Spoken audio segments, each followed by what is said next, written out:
Buenas noches, amigas y amigos del auditorio. Este es su programa Café de Nadie. Me da mucho gusto saludar en esta ocasión a nuestro panelista permanente, Enrique Caballero Peraza. Buenas noches, Enrique. Muy buenas noches, auditorio, y buenas noches, Octavio. Y también a un invitado de lujo que tenemos ahora, que es nada menos que el director de radio, televisión de Guerrero, el periodista Misael Habana de los Santos, a quien saludamos con mucho respeto y con mucha atención. Buenas noches, Misael. Octavio, buenas noches, Enrique, buenas noches al auditorio. Y pues no soy un invitado, casi regreso a casa, ¿no? Sí, claro, eres el dueño y además es que le pusiste el nombre. Por cierto que me preguntan, fíjate, ¿por qué se llama Café de Nadie? Y la explicación esa es larga, que Manuel Maplesarse, que le dice Arzubide. Yo lo digo mejor así, Café de Nadie, porque el programa empieza de 9 a 10, cuando las televisoras comerciales tienen sus barras de telenovela. Como nadie nos ve, pues el programa tiene que llevar un nombre adecuado. Claro, no, pues mucha gente te ve. Yo sé que es un programa creo que de los programas con más exitosos, con mayor audiencia dentro de la programación de radio y televisión de Guerrero, pero además con mucha seriedad en el análisis y de mucho contenido, por lo tanto pues tiene mucho respeto entre nuestra audiencia. Bueno, a propósito de seriedad, volvemos a la seriedad entonces. Enrique Peña Nieto, en el marco de las reformas que está proponiendo, casi una por día, al pueblo de México y a sus instituciones. Van a ser 8 nada más. Bueno, pero todas las dijo en una semana, entonces un día le van a tocar 2 a un martes. Acaba de enviar una reforma de telecomunicaciones muy importante para el país y que se va a debatir, va a ser el tema en las próximas semanas, junto con otras reformas que está enviando el presidente. Misael Habana de los Santos, tu especialidad, dada tu responsabilidad y tu gran trayectoria como comunicador, ¿cómo ves esta reforma? Pues yo estoy contento, estoy feliz realmente con el anuncio hecho por el presidente de la República, no anuncio, ya la iniciativa llevada al Congreso, es decir, con esto se construye, se consolida la propuesta que se hizo cuando se firmó el pacto político firmado por el Partido Revolucionario Institucional, por el Partido Acción Nacional y por el Partido de la Revolución Democrática, igual que el presidente Enrique Peña Nieto, ¿no? Creo que las dos acciones, tanto la reforma educativa como la de telecomunicaciones, creo que no es en primero o en segundo lugar, tienen la misma importancia porque son fundamentales. Uno, la educación depende muchísimo, de la educación depende muchísimo el futuro del país, y el de las telecomunicaciones, pues limita el ejercicio de la información que habían estado realizando el duopolio, específicamente Televisión Azteca y Televisa, y que más que un servicio de información, pues estaban haciendo una labor educativa que estaba rebasando completamente al Estado mexicano.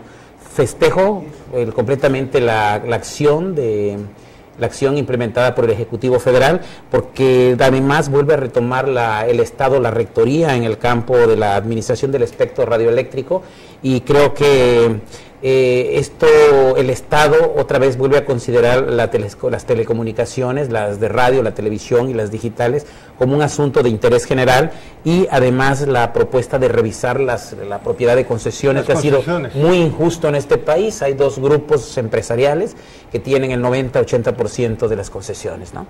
Nada democrático. Por supuesto que no. Por supuesto que esto es muy importante. Y hay que recordar que el primer resultante de esto es que muy seguramente pronto tendremos 2 cadenas adicionales. Y una estatal. Y tal vez una estatal, lo que va a ampliar el espectro, sobre todo en la creación de ciudadanía de los mexicanos. Vamos a tener, yo ya no lo veo con mucho entusiasmo como antes, porque cuando teníamos solo Televisa, yo decía, no hay nada peor que el PRI, no hay nada peor que Televisa, y llegó el PAN, y luego después llega TV Azteca, y entonces pues uno observa con cautela este tipo de asuntos, pero por lo pronto va a haber dos. Pero has tenido suerte, no Claro. ha gobernado López Obrador. Deja Sí. de ser Obrador y lo tendríamos 20 años hasta que se muriera de cáncer. Más arrepentido estaría entonces, ¿no? Así es. Caballero, a propósito Mira, de las sobre la telecomunicaciones. reforma, yo siento que es positiva y bueno, uno de los avales que yo puedo ver es el que le está dando Javier Corral, que siempre ha sido muy crítico y son las gentes más enteradas del Partido de Acción Nacional. propositivo. Sí, crítico y propositivo sobre este tema, y él le ha dado el visto bueno. Entonces yo creo que partiendo de esa base, a priori puedo decir que es positiva. Me llama la atención la ventaja de que ningún particular tenga más del 50% de una de las, o sea, ni de televisión, ni de radio, ni tampoco de telefonía. Entonces eso es importante porque abre el espectro para la competencia. Y bueno, Emilio Azcárraga lo dijo, bienvenida sea la competencia. Se le va a probar la televisora Slim seguramente y vamos a ver alguna otra también entrando. Un prietito en el arroz nada más, o sea, por prurito legislativo, la iniciativa que envió el presidente trae dos anglicismos, el must carry y el must offer, que es una pena. Hay vocablos en español que dicen exactamente lo mismo y la verdad que pues es lamentable, incluso, ¿no? Así es, o sea, no tienen por qué, yo pienso que la copiaron, entonces así Bueno, se les fue. En el lenguaje de del negocio de las telecomunicaciones se usa Sí, mucho el must carry, el must offer, o sea, yo lo entiendo. ¿no? Pero Por otra parte, yo creo que la licitación, la propuesta, por ejemplo, de abrir la apertura, el anuncio y ya la propuesta ante la Cámara de Diputados es tan positiva que ya tuvo reacciones inmediatas, por ejemplo, en la Bolsa de Valores. Claro. Las acciones que comenzaron a caer desde hoy en su valor fueron precisamente la de American Mobile, de la empresa de Slim y Televisa. Es decir, la iniciativa tiene una dirección, que es limitar la acción de los tres grupos económicos poderosos del país. Claro, y los de las inversionistas lo que están indicando, la lectura de eso es que están viendo una competencia que puede traer consigo el deterioro de las instituciones en que se fincan esos valores que están en la bolsa. Entonces es muy importante. Para empezar, mueve un agua que estaba estancada. Todo movimiento es bueno. Pareciera que Enrique Peña va contra sí mismo, ¿no? Es decir, ataca el Bester, que prácticamente lo hizo presidente y la mete presa, y ataca la cuestión de las comunicaciones, donde tuvo él un apoyo que fue determinante mediante la manipulación de gran parte de la opinión, y lo dice ahora con una declaración que pareciera Enrique Peña Nieto contra Enrique Peña Nieto. No, se acabó el uso electoral y politiquero de las televisoras. Ya no para más, aplaudir, ¿no? bueno, pues, para aplaudir. ya nada fue para mí, dice, ¿no? Mira, aquí lo que me llama la atención es esto, no todo el mundo está de acuerdo con la reforma. Claro. Ya hay alguien que... Sobre todo los empresarios, ¿no? No, Andrés Manuel López Obrador no está de acuerdo. Bueno.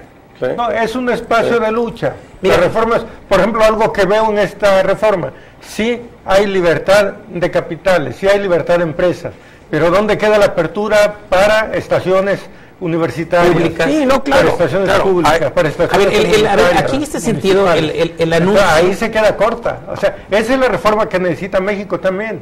O sea, no que haya más ricos con más señales, sino que las señales estén más democráticamente distribuidas. A ver, yo creo que en la iniciativa presentada por el Ejecutivo Federal, por ejemplo, se abre una ventanita pequeña para los medios públicos, que creo que son el no convidado a esta fiesta todavía.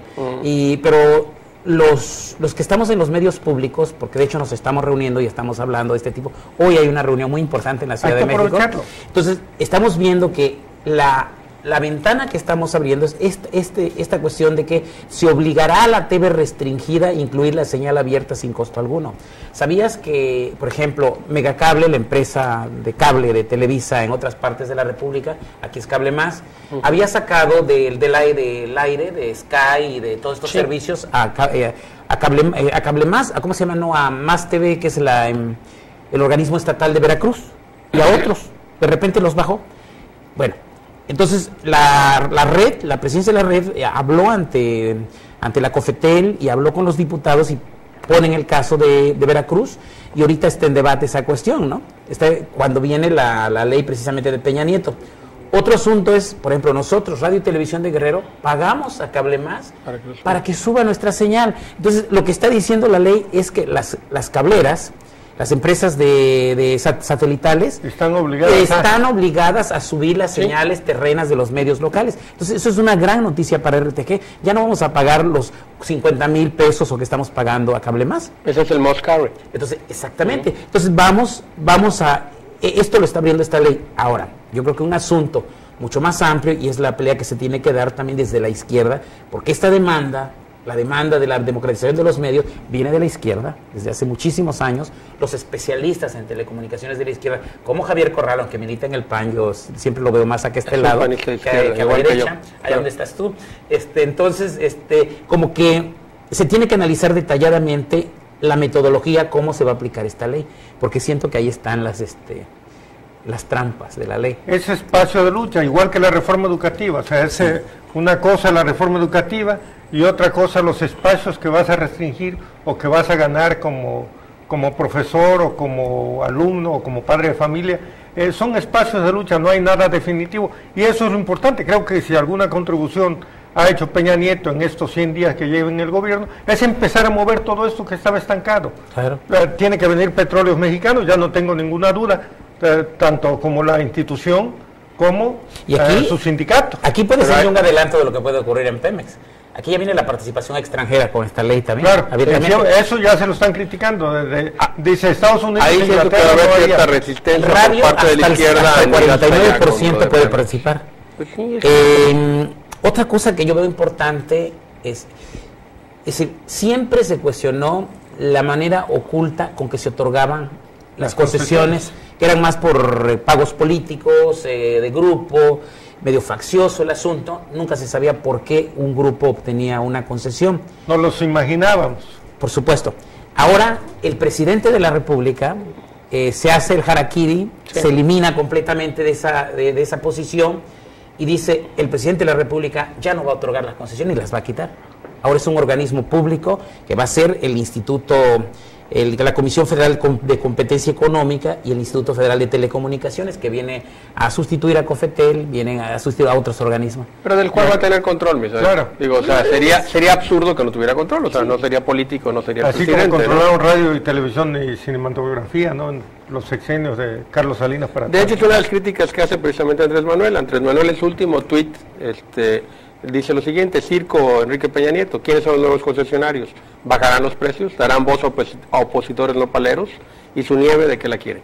No, tienen que bajar los precios, es automático.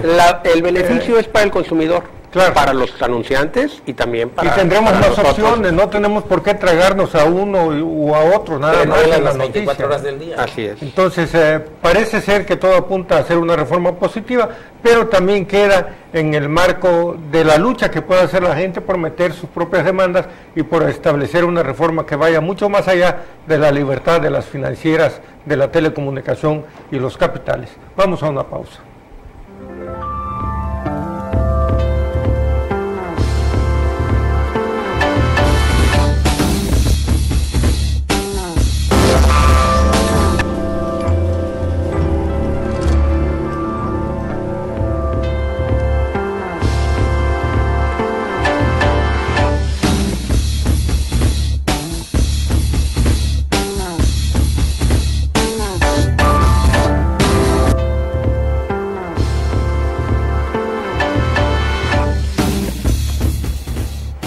Y en el marco de esta propuesta de ley de telecomunicaciones, el caso de Radio y Televisión de Guerrero es un ejemplo de lo que se puede hacer en televisión y del debate que se puede establecer. Recientemente el director de Radio y Televisión de Guerrero, el maestro Misael Lavana de los Santos, compareció ante una comisión de la Cámara de Diputados en relación al tema televisivo y de la radio que se maneja en el estado de Guerrero. ¿Cómo te fue, Misael, en eso? Pues yo creo que bien, porque fui a informar sobre algunos puntos, unos señalamientos que hacía un diputado del Partido Acción Nacional que fue director también general de Radio y Televisión de Guerrero. Y que ha trabajado en medios privados. Jorge Camacho, que viene precisamente del circo, del espectáculo, de los medios privados, porque viene del programa de Broso, pues, ¿no? Y es un programa de circo, ¿no?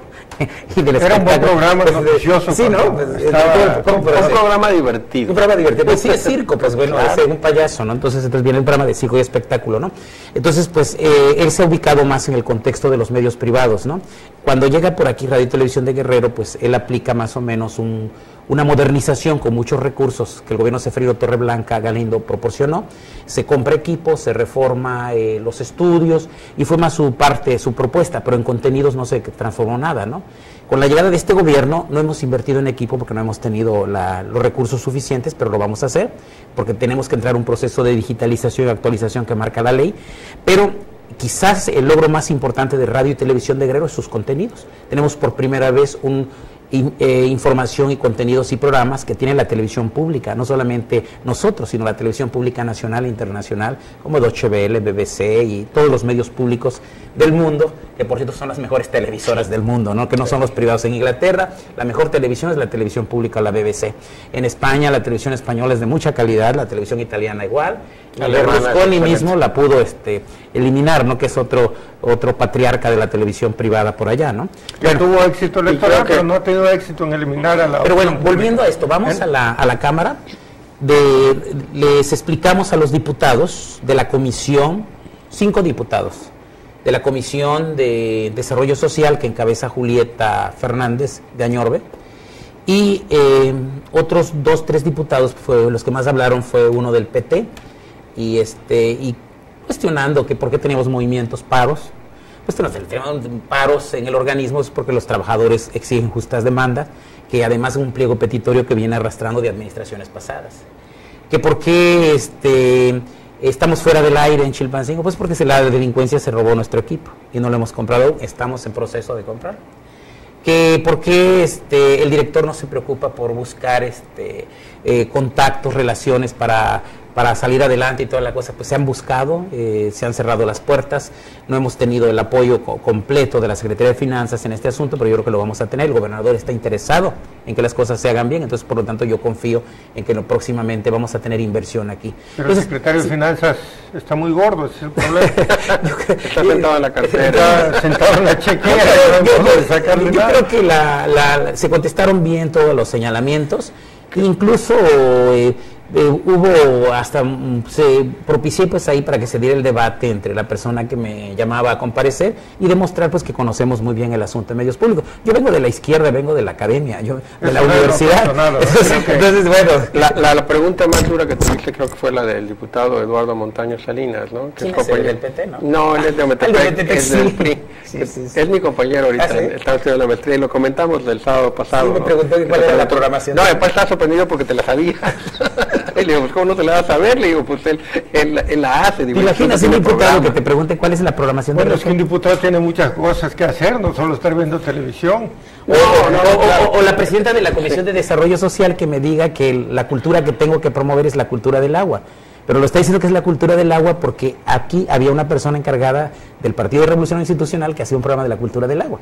Entonces como que todo buscaba un asunto. Cuando el espacio de cultura aquí es amplísimo, pues tenemos de todas las discusiones, están los escritores, está la gente que está creando y todo, ¿no? Entonces creo que por primera vez es un medio tan abierto. Por cierto, felicidades por la sección de El Perro Negro.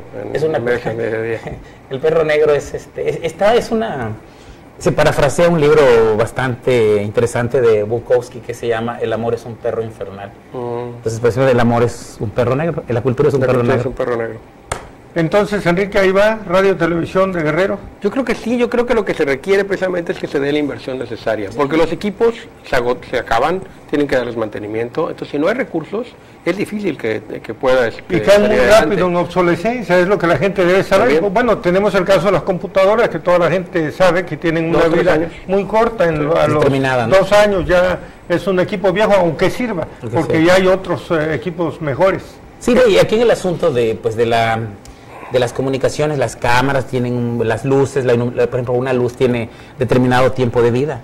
es por hora entonces todos son gastos. Si la Secretaría de Finanzas me proporciona 23 millones de pesos para el gasto de RTG, 22 y tantos se van en nómina, nos quedan como 1 millón de pesos para gasto corriente. Gasto corriente, ¿qué significa? Discos, viáticos, gasolinas y todo. Entonces te vas y te quedas. ¿De qué vivimos? Pues de los patrocinios. Claro.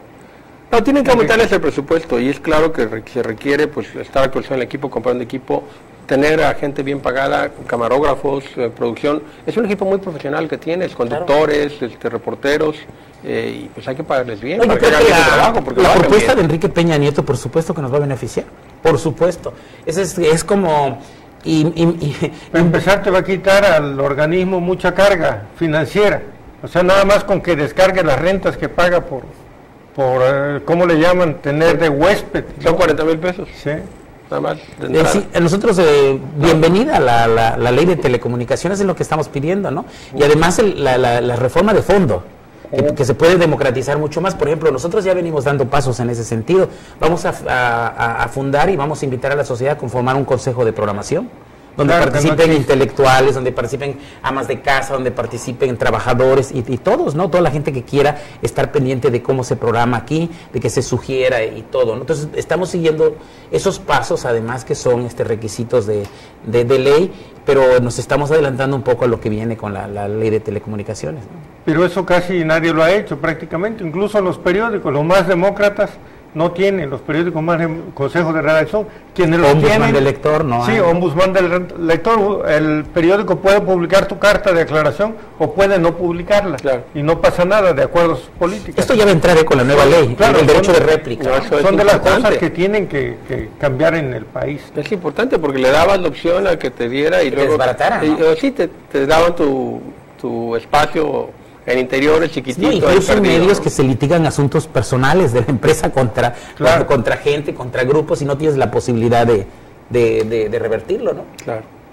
Que se organizan linchamientos de todo tipo contra personas por comercio, por deudas, sí, por cosas que finalmente vienen cayendo en delincuencia organizada. Sí, rencillas, ¿no? Venganzas personales, venganzas, disputas comerciales, etcétera.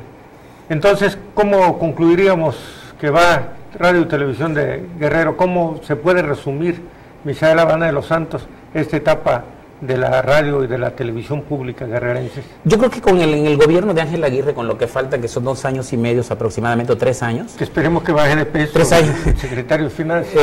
Que el secretario de Finanzas sea más sensible hacia las cosas fundamentales, como serían las cuestiones de la cultura y la educación, y en ese caso de Radio y Televisión de Guerrero, porque la nueva ley presidencial precisamente entiende la importancia que tiene la educación y en la formación de los próximos mexicanos, la función de los medios de comunicación. Entonces yo espero que entienda esta cuestión y que le den la importancia que tiene un sistema público, que ni siquiera la iniciativa privada tiene la infraestructura que tenemos nosotros y la penetración. Nosotros sí llegamos a todo el estado, los medios privados no llegan. Ahora, yo siento que en los últimos 3 años que vienen del gobernador Ángel Aguirre podemos rebasar y proponer. Ahorita tenemos una propuesta de en los siguientes 3 años. En los siguientes 3 años tenemos una propuesta para tener 6 permisos de frecuencia modulada más. Es decir, con una FM en Ometepec, una FM en Coyuca, una FM en Chilpancingo, en Tasco y todo. Lo único que requerimos es la garantía de que el gobierno del estado va a financiar la compra de infraestructura y el pago pues de los recursos humanos que se requieran para instrumentar esto, porque la COFETEL ya no da permisos si no hay el compromiso para hacer estas cosas. Claro. Así es, Enrique. Yo creo que es un gran reto el que ha venido afrontando Misael, y es un reto que tiene que ser respaldado con presupuesto, eso es definitivo. Si tú no le das presupuesto, por muy brillante que seas, es difícil. Bueno, haces lo que puedes, ¿no?, con los recursos que tienes, pero sí requiere presupuesto para poder hacer más cosas. Creo que Guerrero lo merece, creo que Guerrero tiene su televisora. O sea, esta es la televisora de los guerrerenses, no es la televisora privada de unos o de otros, sino esta es la de todos, esta es la de Guerrero. Y creo que está haciendo un buen trabajo, y bueno, pues aquí estamos respaldando también. No, y antes quiero darte otra noticia. Por ejemplo, estamos haciendo, creo que les va a gustar a ustedes y al público que gusta de este tipo de programas, vamos a pasar en los próximos días un programa súper especializado sobre la nacionalización del petróleo, el próximo 18, en coproducción con la UNAM. Estamos trabajando 18 programas de una serie que se llama, ay Dios, se me escapa el nombre, pero es una serie sobre periodistas que escriben libros. Que escriben libros, sí. Está San Juana Martínez, Lidia Cacho, Monsiváis, Berman, Scherer, y toda esta gente, y que es una coproducción UNAM, Radio y Televisión de Guerrero. Es un programa de muchísima calidad que va a pasar en todas las estaciones públicas del país, y quien lo quiera en el extranjero. Entonces estamos haciendo cosas de contenido completamente a gusto, nos desenvolvemos bien con los pocos recursos que tenemos, pero sí necesitamos inversión fuerte para cambio de equipo y para poder transitar a la cuestión, al apagón analógico que ya viene. Acapulco tiene que entrar por el decreto presidencial de Felipe Calderón, tiene como último periodo en 2015 para entrar a la parte digital. Así que vamos a tener que entrar. ¿Y de dónde más los recursos? Y eso requiere una cantidad de recursos muy importantes. Mientras llegan esos recursos y mientras Misael Habana se siente como en su casa en este programa que él inventó y al que lo bautizó, al que le puso nombre, nos vamos a una pausa y regresamos con temas regionales.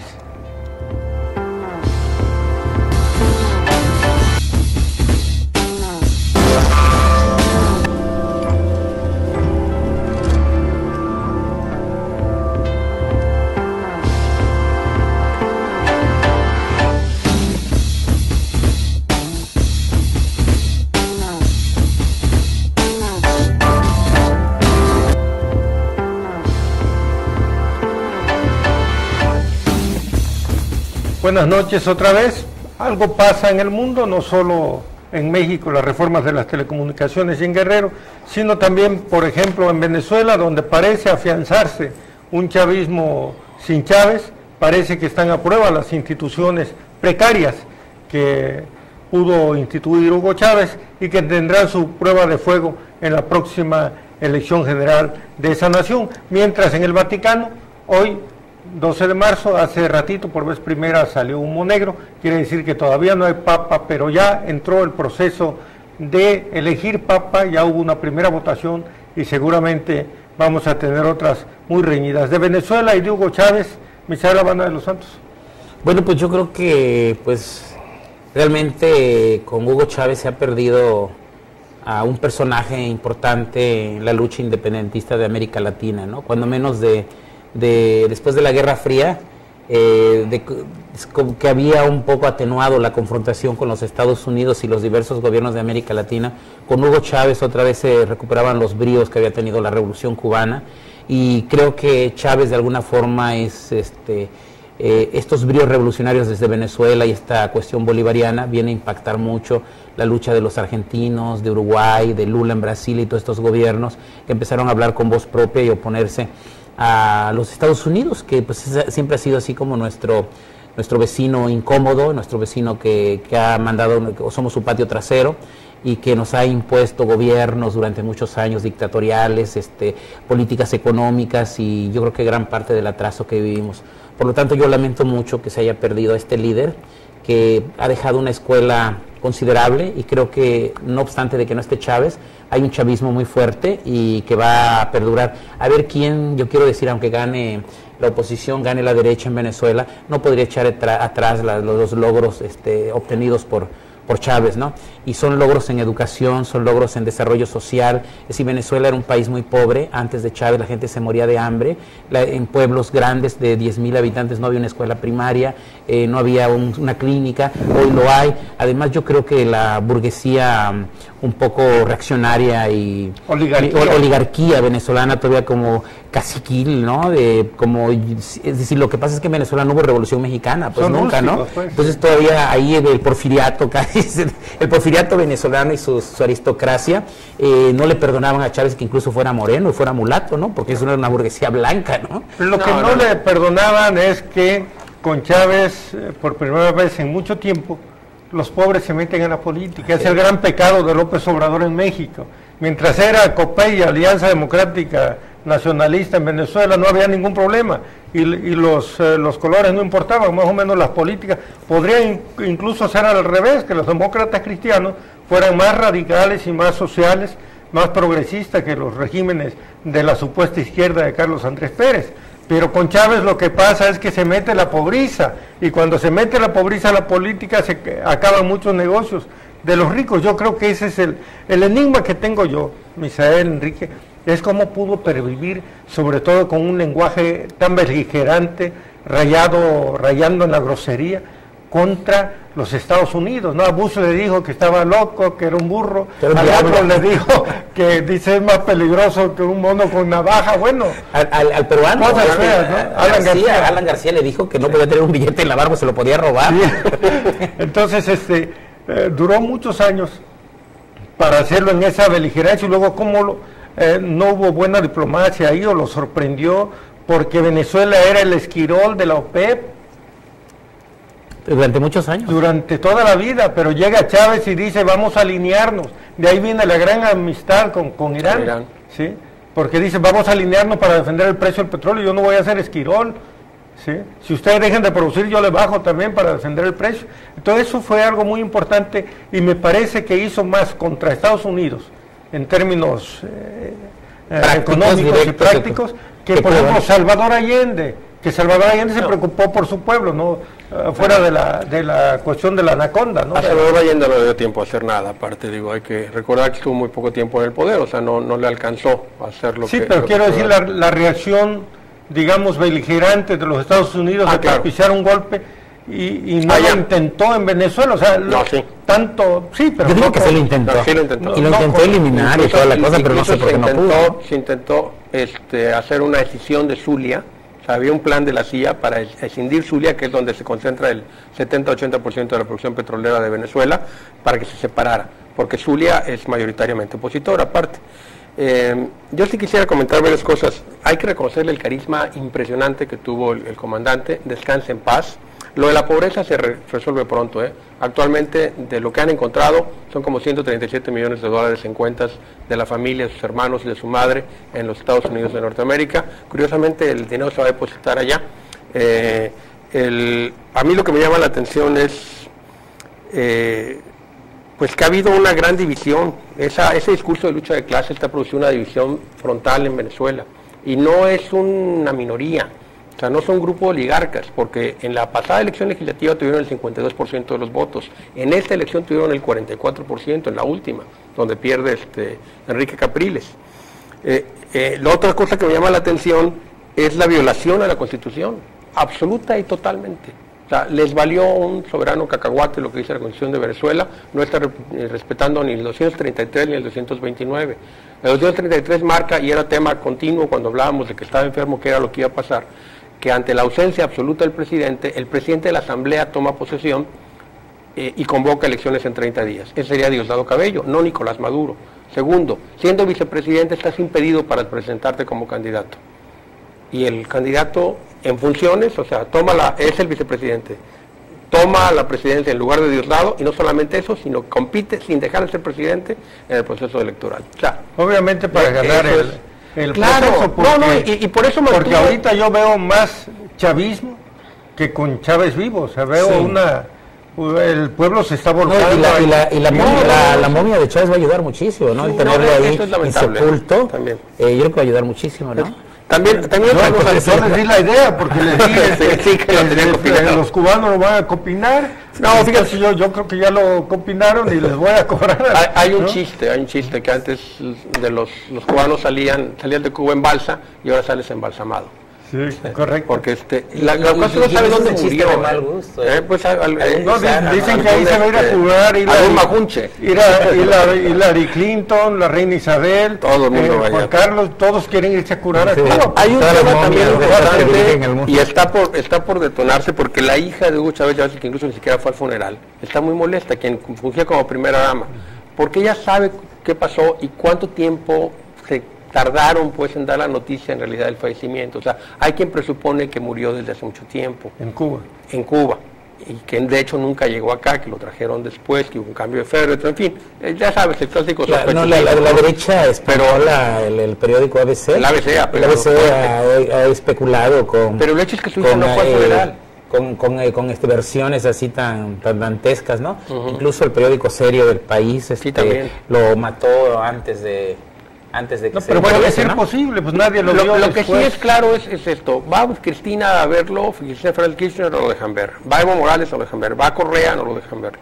Y Maduro decía que Le agarró Estuvo la 5 mano. horas platicando con él sobre los temas del país y todo. Pues era algo no creíble. Es creíble lo que mencionó el embajador Guillermo Cochés, el embajador de Panamá ante la OEA, diciendo, tuvo muerte cerebral desde el 31 de diciembre, lo mantuvieron conectado y lo desconectaron 4 días antes de que se muriera. Él lo dijo, ya lo van a desconectar. Y él estaba enterado por fuente directa del grupo del poder. Y yo creo que así fue. Pero bueno, independientemente... Trataron de mantenerse, eso es todo. Independientemente de todo eso, yo creo que pues Chávez está bien muerto físicamente.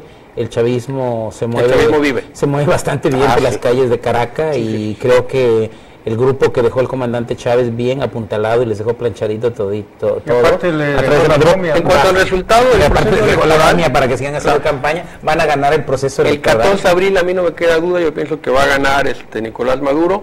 Y yo creo que va a ser la última vez que ganen. Ya no va a ganar Enrique Capriles, yo siento que el candidato que va a ganar va a ser Leopoldo. Entonces hay que reconocerle al chavismo. ¿Cuál es la duda ahorita? ¿La endeblez o la fortaleza de las instituciones venezolanas a partir del mandato de Hugo Chávez, ¿no? Entonces hay que reconocerle, o sea, si manejó las cosas así, es decir, sin filtraciones de la CIA, y tuvo una sucesión dominando, vamos a suponer que forzaron a Cabello a la disciplina, pues quiere decir que hay alguna institución, o sea, como cuando el PRI hacía él solito, que matan a Colosio y ese Dillo, ¿cuál? O sea, eso es lo que prueban las instituciones, los grandes momentos. Dice, bueno, aquí hay dirigencia, Salinas estará loco, pero hay ausencia de instituciones. Si hubiera instituciones, se estaría restableciendo el proceso democrático de acuerdo a la Constitución. Hay Estado, y el Estado más... exactamente. Más Ahí está, hay un Estado autoritario. Esa fue la frase. Hay un Estado autoritario.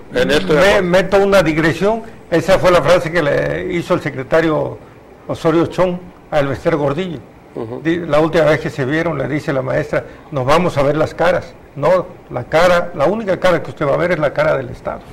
Y a los 10 días lo aprendieron. La propuesta hasta de ayer de Telecomunicaciones es la ratificación otra vez de la existencia del Estado. Claro. Durante los gobiernos del PAN, como que cuando Fox, tú recuerdas la respuesta que dio cuando Televisión Azteca tomó la antena de CNI.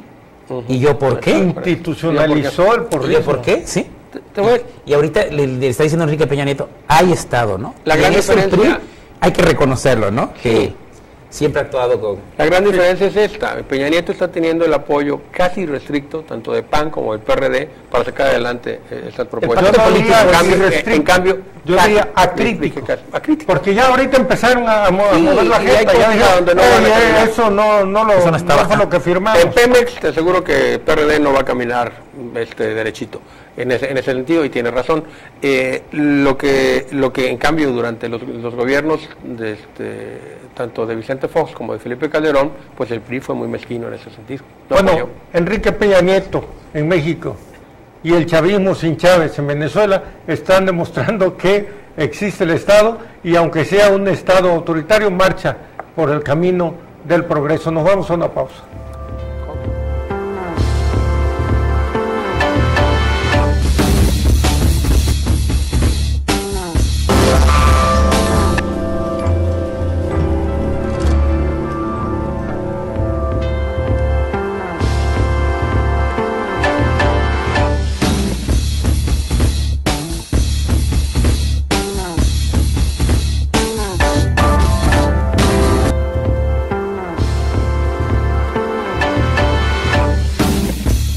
Como ya viene estableciéndose la costumbre en este programa, adelantamos un poco las efemérides. Muere un día como hoy en Roma el Papa Gregorio I, apodado Magno, y uno de los padres de la Iglesia. Ustedes conocen, la mayoría del auditorio y nosotros, los cantos gregorianos, que los maravillosos, ¿no? Institucionalizó él. Hay unas colecciones hermosísimas de los cantos gregorianos. Incluso las revolcaditas que le han dado en la actualidad con tecnología y todo. Y han sido éxitos de ventas, ¿no? En YouTube pueden encontrar 10 horas continuas de cantos gregorianos preciosos. Claro. ¿Y por qué viene a colación este efemérides? Porque en Roma están reuniéndose ya los cardenales y salió por primera vez humo negro, lo que quiere decir que no habrá papa y habrá sucesivas votaciones hasta llegar al Papa Habemus famoso y al humo blanco consecuente. Enrique Caballero, que te has preparado tanto para este tema. Que es especialista en esos Sí, casi ya soy vaticanista. No, bueno, una efeméride del 12 de marzo importante respecto al tema.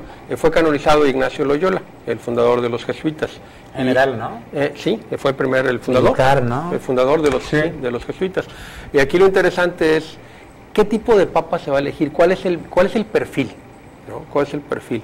En cuanto a los candidatos que tengo entendido que llegaron con mayor fuerza, fue Angelo Scola, que las apuestas lo daban incluso 2-1, y curiosamente un latinoamericano de padres alemanes, no, el brasileño Dilo Scherer, que inteligentemente lleva una propuesta, van en paquete, él lleva una propuesta ya de secretario de Estado, y es un italiano, para quitar votos de la curia y para quitar votos de algunos italianos. Al parecer casi todos los europeos están haciendo bloque.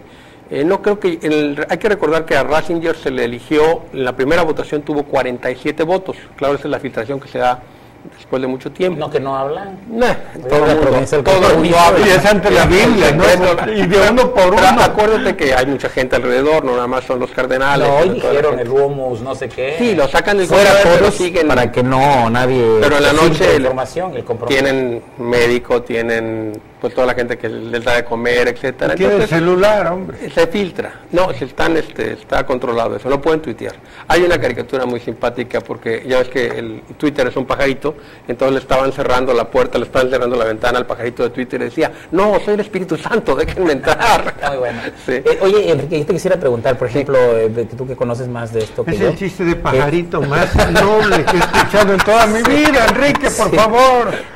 Dices que uno de los candidatos fuertes es la iglesia brasileña, ¿no? Sí, la iglesia brasileña por muchos años ha sido una iglesia progresista, casi la iglesia más importante de lo que fue toda la teología de la liberación se dio en Brasil. Los Boff, el Helder Cámara, y todos estos grupos siempre fueron una iglesia de mucha importancia en la movilización de los pobres, Fray Beto y todo esto. Me imagino que la propuesta de la derecha, la reacción brasileira, ¿no? Sí, desgraciadamente Scherer es conservador. No hay ahorita, y eso es lo importante, no hay ahorita ninguna posibilidad de que haya un Juan Pablo II, mucho menos un Juan XXIII, un Pablo VI, mira, muchísimo menos un León XIII. Sí, yo te voy a decir quiénes son dos de mis candidatos que a mí me llaman mucho la atención, me gustaría en un momento dado que tuvieran posibilidades, bueno, pues son más de dos, pero voy a mencionar americano. Sean O'Malley, el cardenal de Boston, él se ha enfrentado... ¿Es el que protegió a los pederastas? No, al contrario, es el que los limpió, o sea, se enfrentó frontalmente, pagó la indemnización a las víctimas, vendió el Palacio Episcopal, está viviendo un departamento modesto, el hombre es franciscano, quemó la cama, hay que decir. Viste siempre su hábito de franciscano y sus sandalias, usa barba y bigote, tiene 63 años de edad, y es una gente que de los palomeados por la Asociación de Víctimas. También en este tenor está Luis Antonio Tagle, el filipino, que el problema de él es que es demasiado joven. Entonces, al tener 55 años, estaríamos eligiendo ahí un papa casi eterno, un papa que podría durar 30 años, y los papados tan largos como el de Juan Pablo II en ocasiones dejan problema. Pero ahí está. Hay que decirle a la gente lo de los palomeados. Sí, bueno, lo que pasa es, hay que explicarlo. La Asociación de Víctimas mandó una lista de 12 que no pueden, que pidiendo que estos ni siquiera entraran al conclave. Entre ellos está Norberto Rivera. Entonces está Norberto Rivera, entonces está también... Están los palomeados por su hay de pedrastia. Los palomeados quiere decir que las víctimas de la pedrastia, que son muchísimos, yo pensé que eran unos cuantos. No. Es una práctica común en la iglesia abusar de los niños. Entonces, en la iglesia católica, quiero decir. En todas las iglesias. Sí. Entonces, los palomeados quiere decir no tiene mácula o es aceptado, para que la gente entienda. Los palomeados son con mácula. Sí. Bueno, hay 12 que están indiciados, digamos. Sí, y hay tres que están aprobados por ellos. Uno de ellos ni siquiera es cardenal. Y no tiene posibilidades reales, aunque teóricamente cualquier varón bautizado, no casado, pudiera ser papa, pues está difícil que me vengan a elegir a mí. Va a estar difícil que entre tanto varón que algún día una mujer llegara a ser papa, ¿verdad? Una papisa. Teóricamente ya hubo una, La Pues yo creo papisa que no, Juana, es una leyenda negra de la la iglesia. iglesia no va a ser democrática mientras no haya una mujer. Yo espero que en un momento dado haya ordenación para las mujeres, que haya matrimonio para los sacerdotes. Y se bajaría la pederastia. Claro, La pederastia es claro. por esa antiguaya, eso absurdo de que no se casen los Que curas. aparte no fue instituido por Jesús, es algo que viene muchísimo después. Meyer acaba de escribir un libro muy interesante que yo les recomiendo sobre el celibato, el cual he leído unas 4 o 5 hojitas, no he profundizado más, pero hace toda una historia de del celibato. Y el celibato es una imposición, claro, casi así es. porque no antes no existía esta cuestión. Los Y- apóstoles no, y es- tuvieron- Y es antinatura, el celibato es es algo antinatura. que se burla. ¿Sabes cuál es el colmo de un cura? Que todos le decimos padre y sus hijos le dicen tío. Oye, y además, bueno, retomando este asunto así de más a la ligera, ha salido humo negro porque la cocción del tubérculo aún no está, de la papa. Así es. Entonces, cuando sale el humo No, blanco, quiere decir que la cocción La de papa la ya papa está bien cocida. ya está bien cocida. Yo dije 7 votaciones mínimo y van a ser como los 3-4 días. Yo pienso que ya para el próximo martes seguramente estaremos discutiendo el perfil del que ya fue electo. El próximo martes en la mañana lo sabremos, en la noche en Café de Nadie se lo vamos a tener y le vamos a decir cómo va a ser y qué milagro va a hacer ese papa para sacar a la iglesia De los que está italianos. en deterioro. La iglesia católica está en retirada, en Asia por los musulmanes, en América y Por la Europa por cantidad de la iglesias- cantidad de iglesias americanas, evangelistas, ¿no? bautistas, Estadounidenses, de todas ¿no? las denominaciones, ¿no? De los italianos, uno que a mí me parece que reúne el perfil, ese es Gianfranco Ravasi también, que es el actual secretario de Cultura. Aquí hay que señalar algo, los cardenales ya están muy metidos en redes sociales también. O sea, Luis Antonio Tagle tiene Facebook y tiene 130,000 amigos en Facebook, y hace sus homilías y graba sus videos y los sube. Timothy Dolan tiene como 80,000 seguidores en Twitter y nada más sigue a uno, a Pontífex. Entonces, si están en Norberto Facebook y en Twitter, Rivera porque tiene- siguen siendo célibes. Tiene No, miles pues de no tiene nada seguidores. que ver. No, yo estoy de acuerdo, el celibato debe desaparecer. Sí. Bueno, y mientras marchan maestros de las 7 regiones en Acapulco el día de ayer, ocasionando un pequeño problema de tránsito que no es tan Pequeño. importante como la movilización por primera vez del Sindicato Nacional de Trabajadores de la Educación. De con demanda que legítima. siempre era inamovible o no se movía, ¿no? Lo de la CETEC, todo este Sí. desorden que trae la CETEC es una mala lectura. Sí. Pensaron, va a caer el Bester, viene una reacción inmediata, masiva del sindicato oficial y nosotros pues no nos vamos a No, quedar la cabeza. y nos viene a demostrar también que si alguna vez pensamos, los que creíamos que la CETEC no crecía o que no le era reconocida su real militancia y que porque había favores hacia la sección 14 institucional o los charros, nos dimos cuenta que los charros aún, los institucionales, aún manejan muchísima gente. Sí, así es. Y que el poder del control sindical, de los mandos sindicales de la sección 14 lo tienen porque tienen seguidores reales. Claro. Y sí, hace una abolición más grande que la CETEC.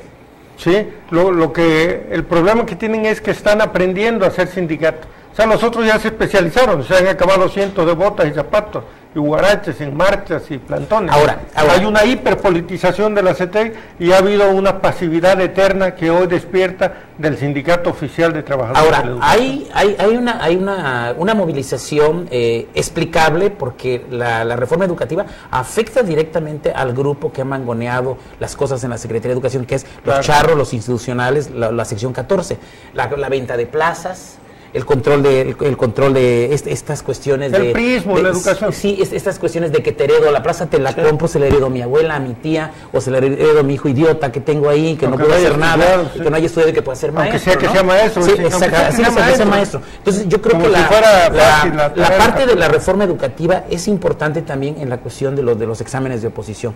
Tiene que haber exámenes de oposición, Claro. que participen los maestros, que participen los padres de familia, que participen los académicos, los conocedores de educación en la selección de los maestros. Las sociedades de padres de familia se tienen que reivindicar como un organismo dentro del proceso educativo que esté pendiente de lo que hacen los maestros en el aula. El maestro no tiene por qué ser dueño del espacio, de ese Así espacio, espacio físico que se llama aula escolar o institución escolar ya más amplio.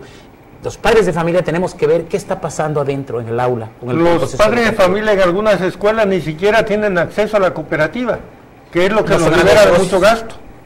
O sea, tener una buena cooperativa libera de tener mucho gasto en baños, en arreglos que no puede atender el Estado, pues, porque Son grandes no se negocios puede. de los maestros, de los Sí. directivos, De los sobre- directivos, no los normalmente. maestros, los Sí. directivos, ¿no? Que es otra Así cosa muy es, sí. diferente. Pingües, negocios. Pero el chiste es que ya se está movilizando, Enrique. Aquí hay que señalar algo muy importante. A mí me gustó mucho el discurso de Ángel Aguirre hace unos días diciendo que se va a aplicar la ley, que la ley se aplica sin distingos. Creo que eso es importante. Y también hay que decirle algo a los ciudadanos, no se dejen engañar. La iniciativa de la reforma educativa no está privatizando la educación, de ninguna manera. O sea, no se está privatizando. Entonces ese es el pretexto nada más. Si realmente los maestros querían manifestarse en contra de la reforma, lo hubieran hecho en el momento en que la iniciativa salió. En ese momento, primero tienen diputados y tienen senadores, ahí era el momento. Y podían haber sacado a la gente a la calle, hacer todo lo que quisieran para impedir que se aprobara. Señores, ya se aprobó por la Cámara de Diputados, se aprobó por la Cámara de Senadores, se aprobó por las 2/3 de las partes de los estados, ya no hay vuelta atrás. Entonces, lo que están buscando son pedagogías y prebendas. A partir de la detención de Lester Gordillo, por lo que representa, representa todo el estatuto que ha habido antes. Por lo que en un silogismo así muy fácil, un silogismo, quiere decir que las movilizaciones son o están en pro de la maestra.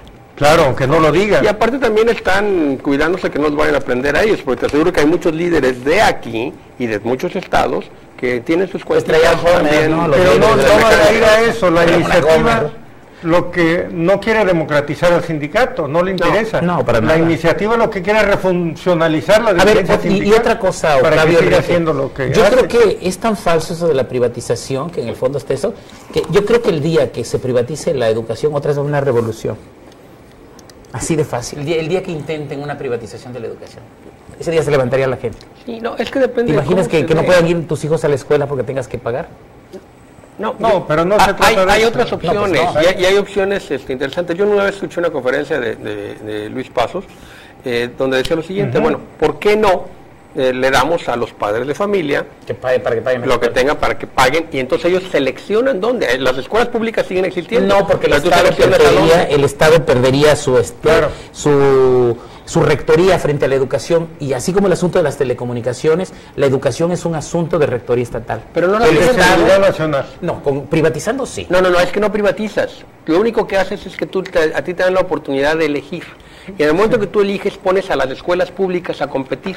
Mucho antes que Luis Pasos. Esa es una Gabriel Said, otro ideólogo de la derecha, pero muy buen ideólogo, don Gabriel Said, autodidacta, dijo, más radical la propuesta, dice: enséñale a leer y escribir a tu hijo y las operaciones prácticas de matemáticas, y vea una dependencia del gobierno para que te hagan bueno el costo de su educación primaria. O sea, no solo era cualquier cosita, que te pague lo que el Estado hubiera gastado en educar al chamaco. Claro, le quitas al niño, en este caso de primaria, le quitas la sociabilidad con otros niños, hay muchísimas cosas, claro. Y es inviable, pero fue una propuesta muy audaz. Para su tiempo nadie la ha querido llevar a cabo. Y se perdería también un poco la esencia del artículo 3º constitucional, por ejemplo, el laicismo y ese tipo de cosas que han sido fundamentales para llevar una convivencia más armónica durante tantos años. Pero además la creación de un imaginario colectivo, social, que empieza por la educación prácticamente desde el kinder. Hemos llegado al final del programa. Se acabó. Muchas gracias a los panelistas, muchas gracias Misael Habana de los Santos. Este es su programa Café de Nadie. Nos vemos el próximo martes y en la repetición del domingo. Aprovecho para mandar un saludo a Santos Cordero, que nunca se pierde este programa. Buenas noches.